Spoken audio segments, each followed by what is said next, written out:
Chapter 4 Hare Krishna Transcendental Knowledge.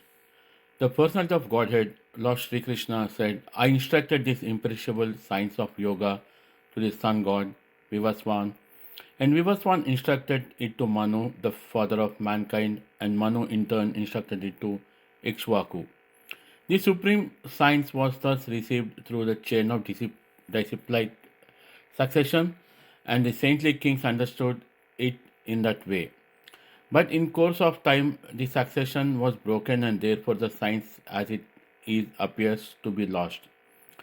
That very ancient science of this relationship with the Supreme is today told by me to you because you are my devotee as well as my friend and can therefore understand the transcendental mystery of the science.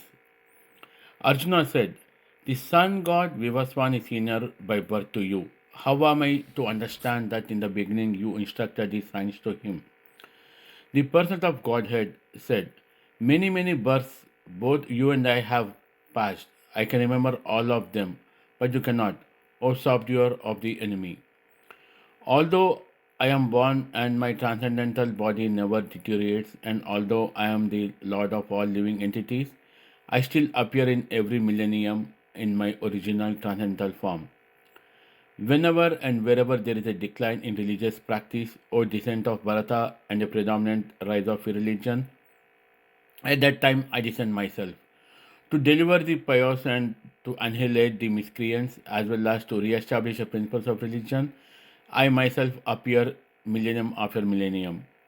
One who knows the transcendental nature of my appearance and activities does not, upon leaving the body, take his birth again in this material world, but attains my eternal abode, O Arjuna.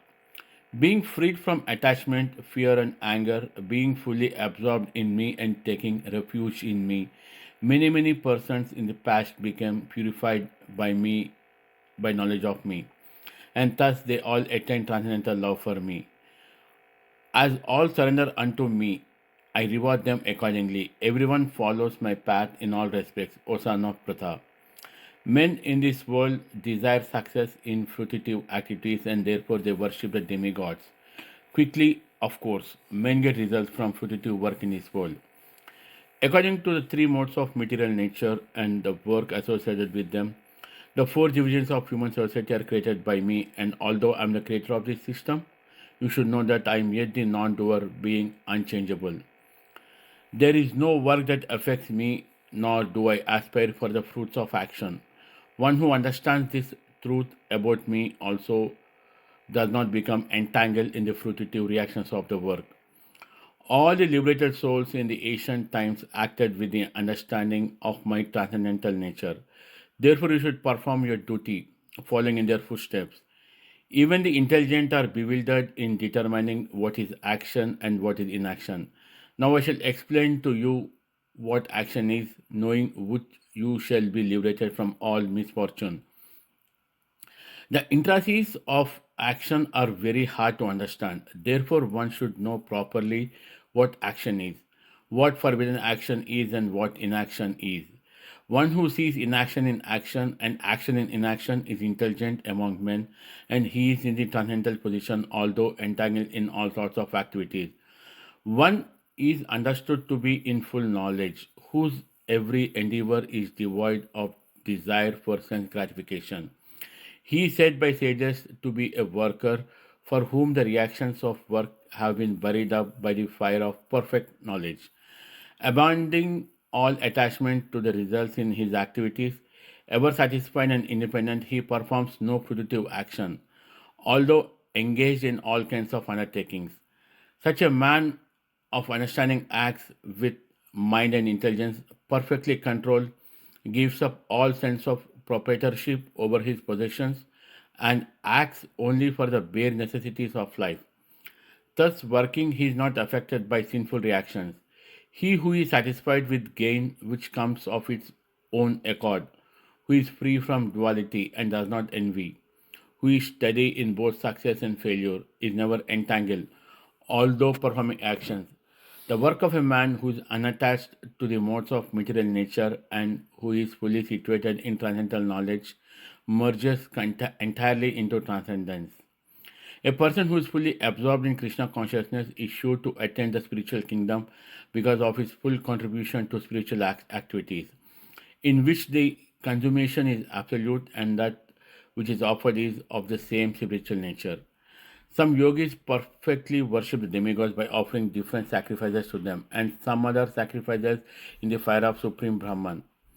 Some, the unadulterated brahmacharya, sacrifice the hearing, process, and sense in the fire of mental control, and others, the regulated householders, sacrifice the objects of the sense in the fire of senses.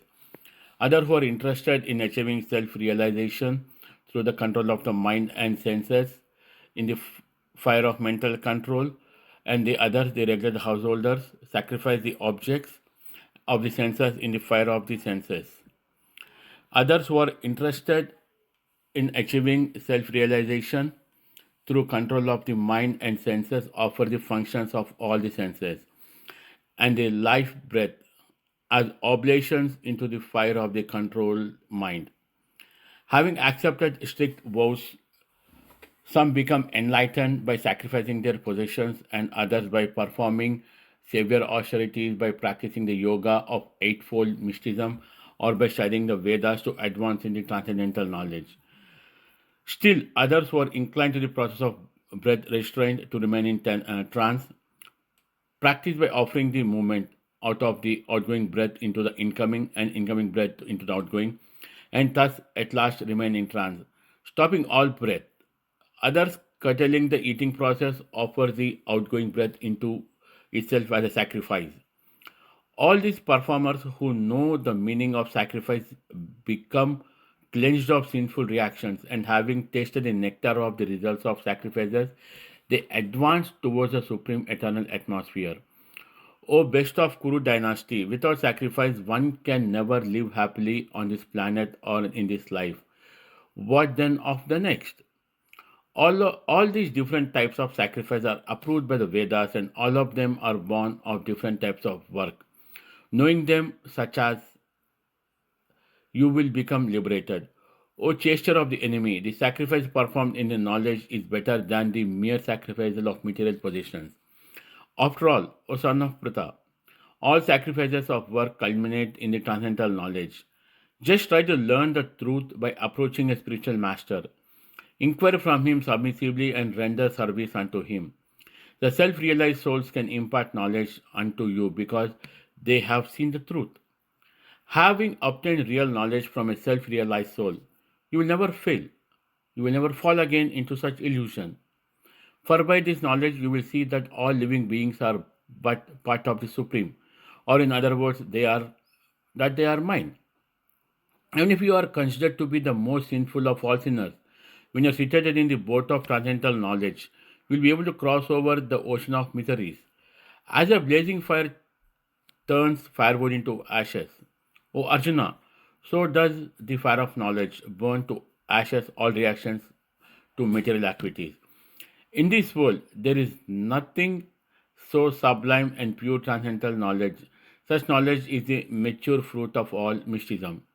And one who becomes accomplished in the practice of devotional service enjoys this knowledge within himself in due course of time.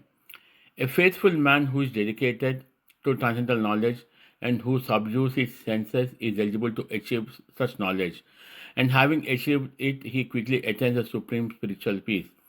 But ignorant and faithless persons who doubt the revealed scriptures do not attain God consciousness. They fall down.